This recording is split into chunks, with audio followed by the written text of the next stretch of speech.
ఈ సెషన్లో మనం మోషన్ పాత్ అడ్జస్ట్మెంట్స్ ఏ విధంగా చేయొచ్చో చూస్తాం. మరి ఆల్రెడీ మనం ఈ యొక్క బాల్ లేయర్ని మోషన్ ట్విన్ ద్వారా పాత్ సెట్ చేస్తున్నాం. మరి ఇక్కడ మీరు క్లిక్ చేయండి. ఇక్కడ ఈ లేయర్ మీద బాల్ లేయర్ మీద క్లిక్ చేయండి. తర్వాత ఇక్కడ చూసినట్లయితే ఇవి కీ ఫ్రేమ్స్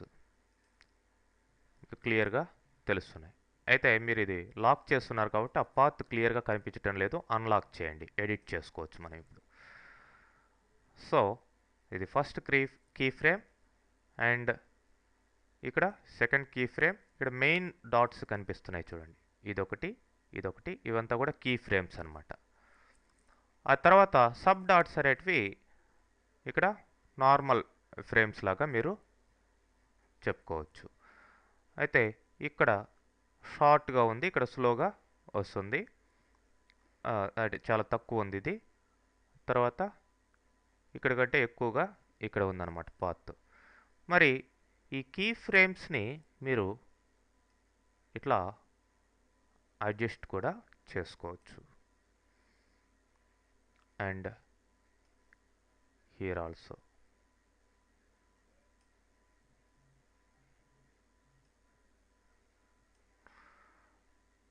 అండ్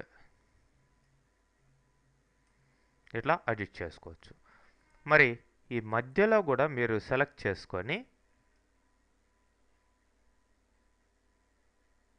ఇట్లా పైకి కానీ కిందికి కానీ మీరు మూవ్ చేయొచ్చు. ఇక్కడికి వచ్చిన తర్వాత మళ్ళీ పైకి move చేయాలనుకోండి,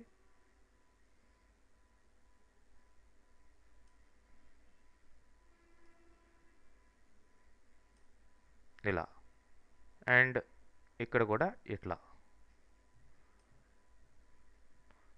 so more effective path అనేది మీకు అడ్జస్ట్మెంట్ ద్వారా వస్తుంది. ఇప్పుడు చూడండి,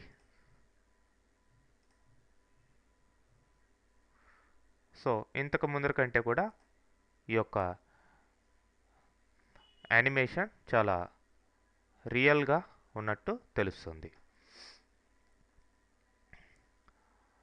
అంటే రియలిటిక్ మూమెంట్ అనేది ఇక్కడ కనిపిస్తుంది. తర్వాత ఈ పాత్ యొక్క కలర్ మీరు చేంజ్ చేసుకోవాలి అనుకోండి. ఇక్కడ ప్రతి లేయర్కి ఒక కలర్ ఉంది.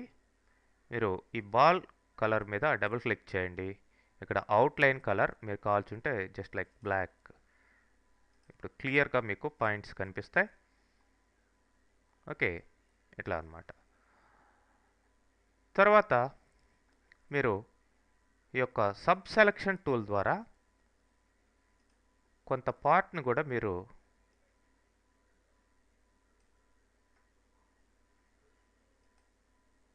చూడండి, ఇదొక పార్ట్, దీని ద్వారా ఇట్లా అడ్జస్ట్ చేసుకోవచ్చు. అండ్ ఇదొక part, I mean sub selection ద్వారా ఆ విధంగా చేంజ్ అయిందనమాట. చూడండి, ఇంకాస్త అడ్జస్ట్మెంట్స్ ఇట్లా మీరు సబ్ సెలక్షన్ టూల్ ద్వారా దీన్ని సపరేట్గా దాన్ని సపరేట్గా ఇట్లా వచ్చి ఇట్లా పైకి వెళ్ళినట్టు మీకు తెలుస్తుంది. అట్లనే ఇక్కడ కూడాను ఇది సబ్ సెలక్షన్ టూల్ యొక్క యూజ్ అన్నమాట. మోర్ బెండింగ్స్ అనేటివి మీకు ఇక్కడ రావడం జరిగింది. ఓకే, ఇప్పుడు చూడండి,